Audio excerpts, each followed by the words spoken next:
We went on our longest drive yet in my recently restored 107. It was our very first camping trip together, but it wasn't without incident.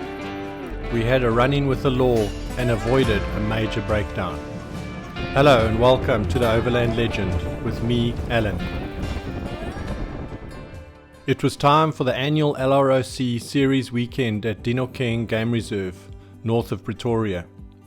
We had such fun last year that we decided that we had to go back again. The big difference was this time I would take my 107 on its first camping trip. I was really excited, but still a bit nervous because it would be its longest drive yet. I planned to do many more trips in this classic landy in future, so I was keen to give it a try. I'm still trying to work out what and if any modifications I should do on this 107 for overland trips. I'm not planning to do anything major that will detract from its originality. So the first and most obvious requirement was to put the canopy on. This at least would give me more clean, dry packing space. I had ordered an Exmoor trim 3/4 hood and fitted the poles to check that it fitted previously, but it still needed to fit the canvas properly. This is the original design, made with waterproof cotton canvas, and I had been really impressed with the overall quality and fit. We were just going to be away for the weekend, so packing was really just a case of toss everything in the back and hit the road.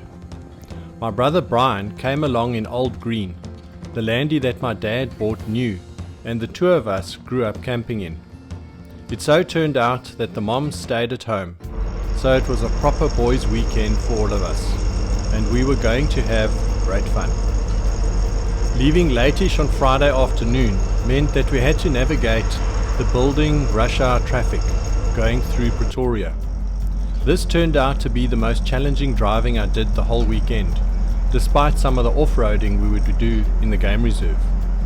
I can confirm that a 1955 long wheelbase Land Rover is not my preferred vehicle to navigate the unpredictability of sudden start-stop nature of bumper-to-bumper rush hour traffic.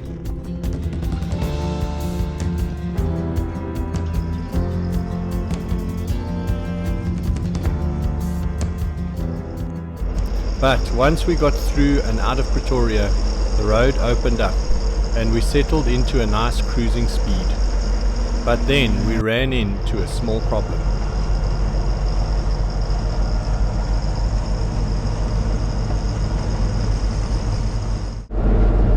Well, here we are 1 year later.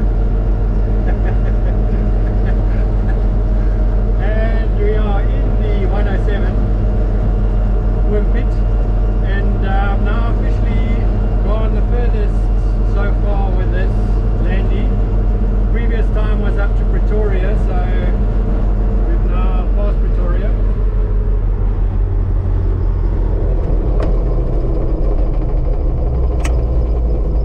We got pulled over by the traffic police and I didn't have my driver's license on me. Hello, Hi, how are you? I'm fine. Can I see your driver license?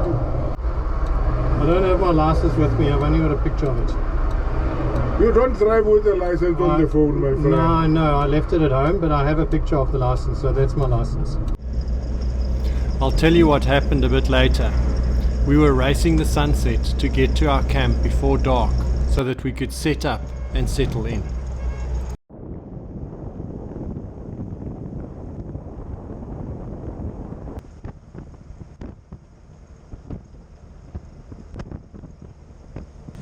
Turning into the dirt road, I was ready for the hectic corrugations, but it started out smooth, so I thought we had got lucky with a freshly graded road.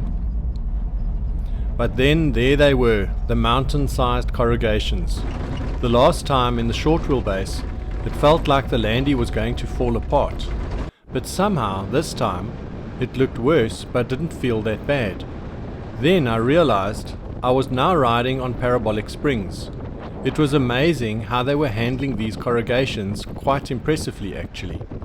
I confirmed later with Brian, who was in Old Green, and he said they felt their teeth were chattering. It was so rough. Little did we know that there was another reason for that, and we would only find out as we were about to go home.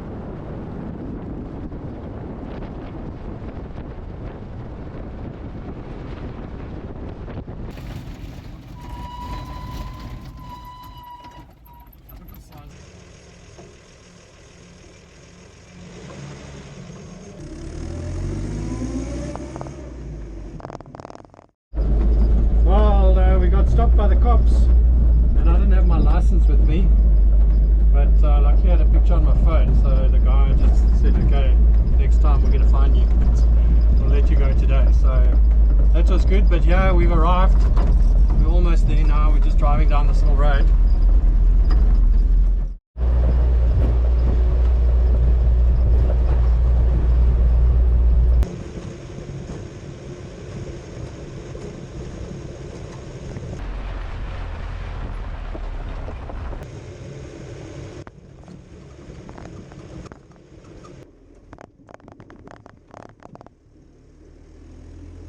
One of the most enjoyable things you will ever experience is cruising through the African bush in a Land Rover at sunset, with the sounds and smells of the late afternoon bush wafting through the open window.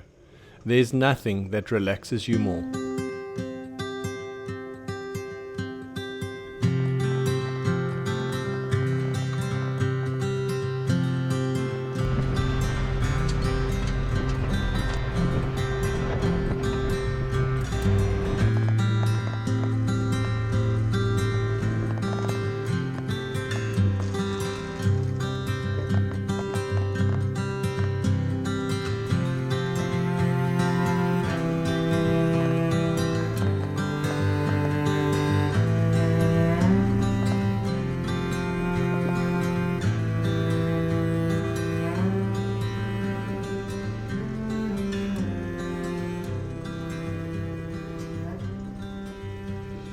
We arrived just in time to set up camp and get the fire going for a well-deserved braai and some beers.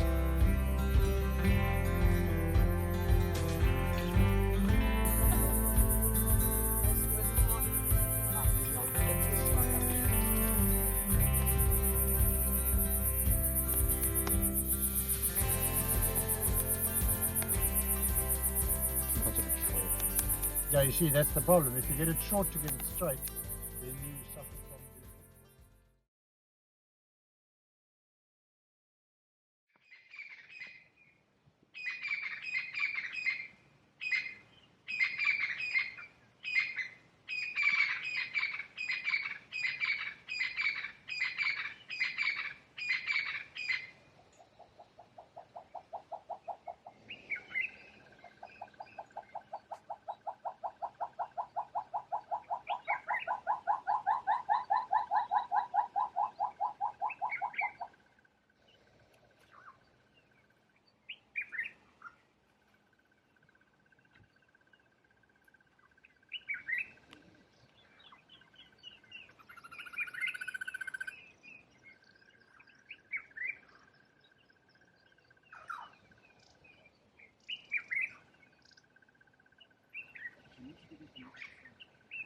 In early May, the temperatures in the bushveld can get quite chilly, but the mornings are beautiful, with birds chirping, early morning dew, and the sun trying to peek through the trees. We were entertained and enchanted by the abundance of golden orb web spiders, and their webs in between the trees. We spent ages watching and photographing them. They are common to forests or wooded areas in southern Africa. Their webs can span several meters between trees, which can trap birds, even though they don't typically eat them. They can bite, but they are not very aggressive, and their venom is not considered deadly to humans.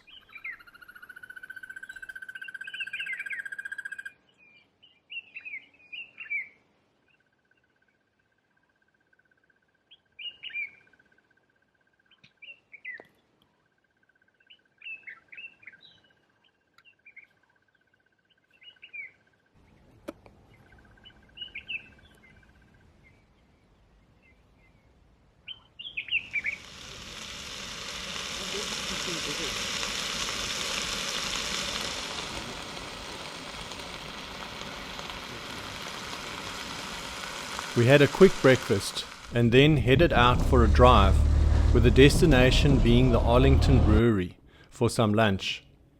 Luckily, our host Ati lent us his map, so we could navigate the maze of roads to get there. But he did warn us that after the heavy rains from the last few months, the roads were wet and some of the bridges possibly impassable.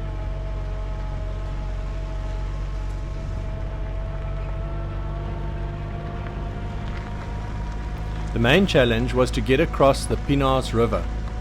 If this was not possible, we would have to backtrack and go along the terribly corrugated road again. We got to the low water bridge and it was passable.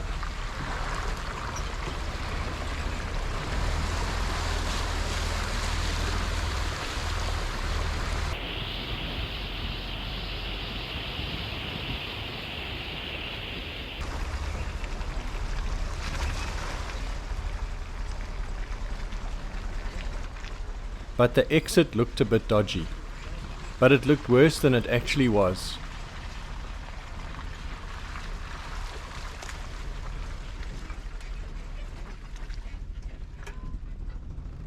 And with low range second gear and the right line, it was plain sailing.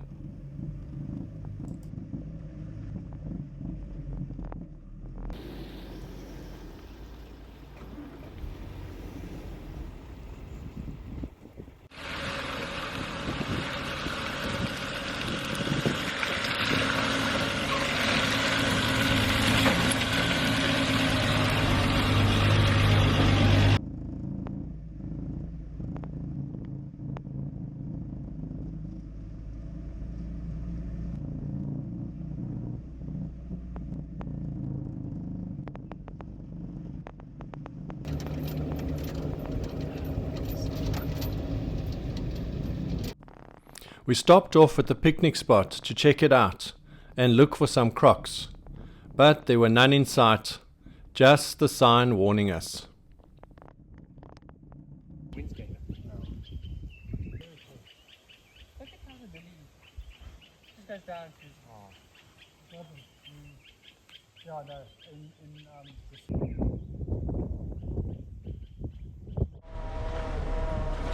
Back on the road, we navigated to the brewery and found a nice shady spot to enjoy lunch.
We decided to take a different route home that was actually marked as a 4x4 only route, with another low water bridge to get across the river.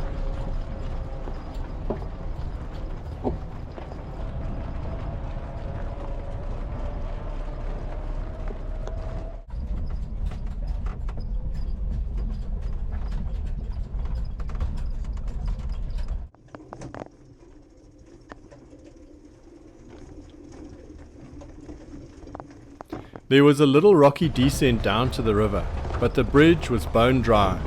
But we could see how the water was rushing underneath, and the flood water had pushed down the grass a few weeks earlier.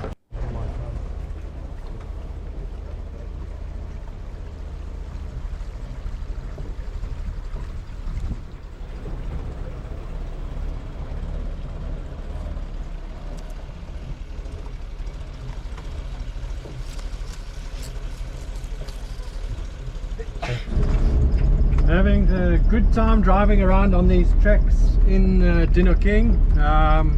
Nothing major, but nice just to get this Landy out for the first time on some actually engaged low range and used it, and everything works and it behaves just like a real Land Rover, which is fantastic. So yeah, really lucky to do that, and now we're just cruising back. We had a bit of a lunch on our way back now.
Back at camp, it was time to get out the RC crawlers and have some fun on the embankment behind the pool area.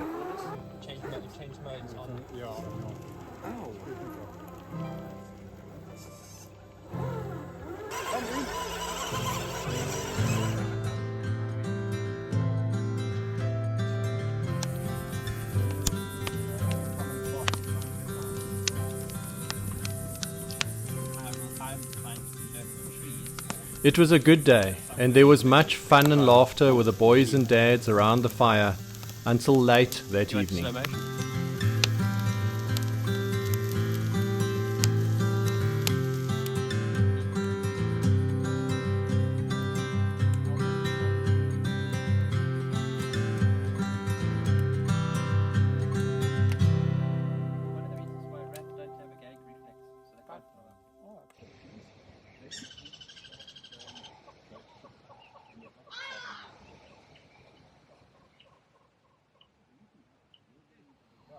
I think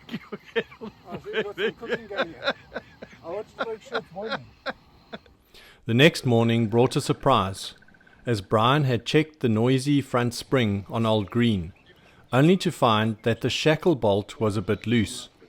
But when he tried to tighten it, it just snapped off. You can see that it was already half broken and was just barely hanging on. This explained the noisy suspension. But we still had to get home, so he made a plan with a chain and some tie-down straps. But we would have to drive slowly and carefully, especially on the first part of the road. So we packed up camp, said our goodbyes, and then set off. Well, we all are.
Brian took it super slow over the corrugated road, hoping that the temporary fix was going to hold.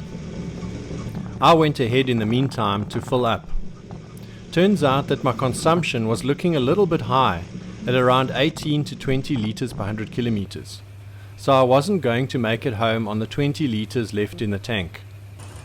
I should be getting closer to 15 litres per 100 kilometres on this engine, but haven't done any setting on the carb. So I think it's running a little bit too rich. So I'll have that set up when I get home.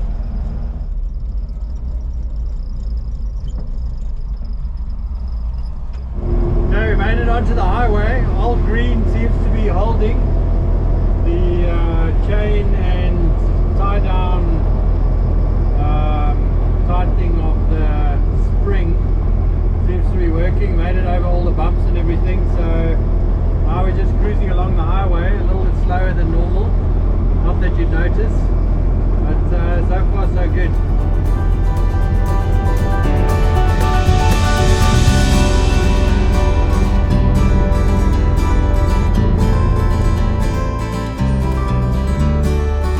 And in the end, we made it home without any problems. I hope you enjoyed that, and thanks again for watching. I'll see you next time. Bye.